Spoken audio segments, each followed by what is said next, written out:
بسم اللہ الرحمن الرحیم۔ مجھ پر تمہارے گھر کا پانی بھی حرام ہے۔ ناظرین، بعض لوگ غصے میں کچھ حلال چیزیں خود پر حرام کر لیتے ہیں کہ مجھ پر فلاں کے گھر کا کھانا حرام ہے یا فلاں کے دیے کپڑے حرام ہے وغیرہ وغیرہ۔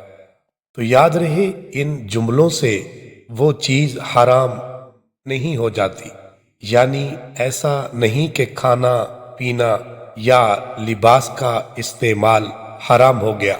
ہاں، یہ ضرور ہے کہ شرعی لحاظ سے یہ جملہ قسم میں شمار ہوتا ہے، یعنی اس طرح کے الفاظ استعمال کرنے کے بعد اگر وہ کام کر لیا تو قسم کا کفارہ لازم ہو جائے گا، اور اگر یہ جملہ بیوی کے لیے استعمال کیا تو نیت کے بغیر ہی طلاق بائن کا حکم ہوگا، یعنی وہ فوراً نکاح سے خارج ہو جائے گی۔